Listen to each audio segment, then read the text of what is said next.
একটা মাত্র আম দিয়ে সারা বছরের জন্য এমন ভাবে আম কাসুন্দি বানিয়ে রাখুন, খুবই স্বল্প খরচে।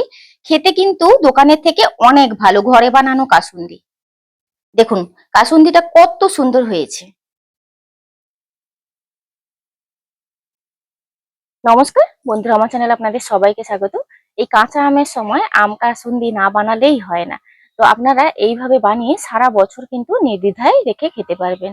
চলুন আজকে আম কাসুন্দিটা কিভাবে বানাচ্ছি দেখে নেওয়া যাক। এখানে দেখুন মূলত দু রকমের সর্ষে লাগবে, কালো সর্ষে আর সাদা সর্ষে। কালো সর্ষের পরিমাণটা আপনারা দেখতে পাচ্ছেন, আর কালো সর্ষে যতখানি নিয়েছি তার হাফ নিয়েছি সাদা সর্ষে। একটা বাটিতে জল দিয়ে এই দুটো সর্ষে একসঙ্গে ভিজিয়ে দেব।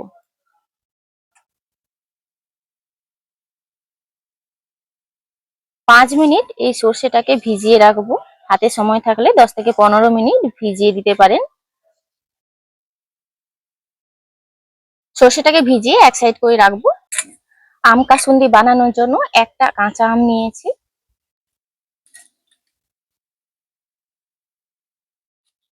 আমটাকে খোসা ছাড়িয়ে নিচ্ছি।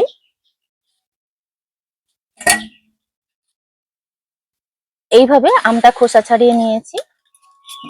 আমটাকে আমি এইভাবে স্লাইস করে নিচ্ছি।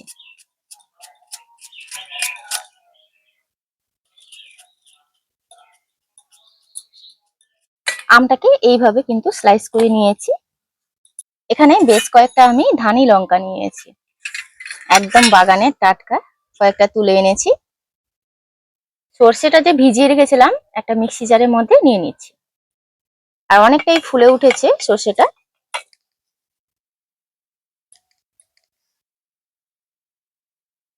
লঙ্কাটা যে যার পরিমাণ বুঝে দিয়ে নেবেন, তবে একটু ঝাল ঝাল বানাবো এই কারণে আমি কিন্তু ধানি লঙ্কাগুলো বেশ কিছুটা দিয়েছি।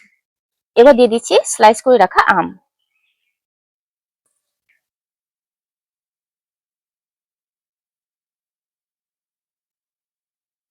এবার দিয়ে দিচ্ছি লবণ। এটাকে এবার মিক্সিতে আমি পেস্ট করে নেব। এই সমস্ত কিছু খুব ভালোভাবে আমি পেস্ট করে নিয়ে এসেছি। কড়াইতে আমি 1 বাটি জল দিয়ে দিই। এই জলের মধ্যেই পেস্টটা দিয়ে দিচ্ছি। এই পর্যায়ে জালটা কমিয়ে রাখতে হবে।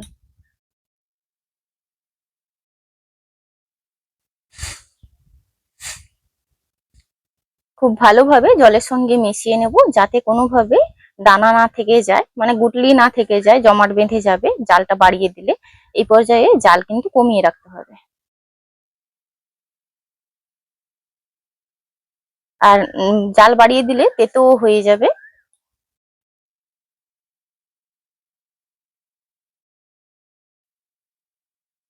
এইভাবে সমস্ত কিছু কিন্তু মিলিয়ে নিয়েছি, কোনোভাবে কিন্তু একটু গুটলি থেকে যায়নি, আর জালটা একদমই কমানো আছে। এই পর্যায়ে দিয়ে দেব হলুদ।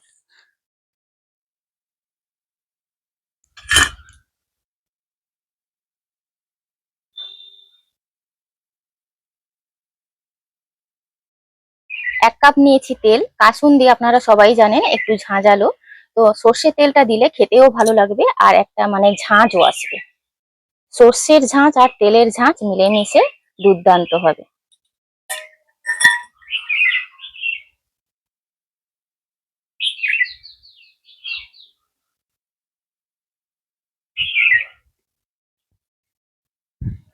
স্বাদের ব্যালেন্স করার জন্য অল্প একটু চিনি দিচ্ছি।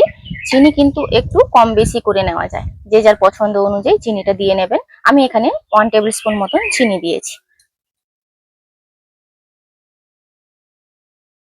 লবণটা যেহেতু প্রথমেই আমি বেশি পরিমাণে দিয়ে দিয়েছিলাম, আপনারা চাইলে চেক করে নিতে পারেন, তো লবণ আর দিতে লাগবে না।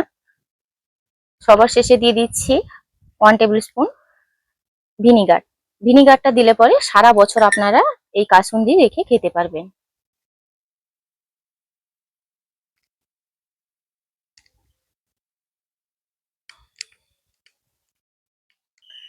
থিকনেসটা আপনারা দেখে বুঝতে পারছেন, এর ঘনত্বটা ঠিক এইভাবেই রাখতে হবে। দেখে মনে হচ্ছে যেন পাতলা, নাবিয়ে আনার পর ঠান্ডা হয়ে গেলে এটা কিন্তু ঠিকঠাক ঘনত্বে চলে আসবে। আর অসম্ভব সুন্দর মানে গন্ধ ছড়িয়ে গেছে চারিদিকে। একটা পাত্রে নামিয়ে নিচ্ছি।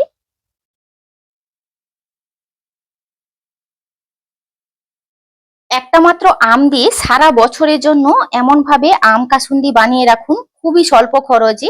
খেতে কিন্তু দোকানের থেকে অনেক ভালো ঘরে বানানো কাসুন্দি। দেখুন কাসুন্দিটা কত সুন্দর হয়েছে।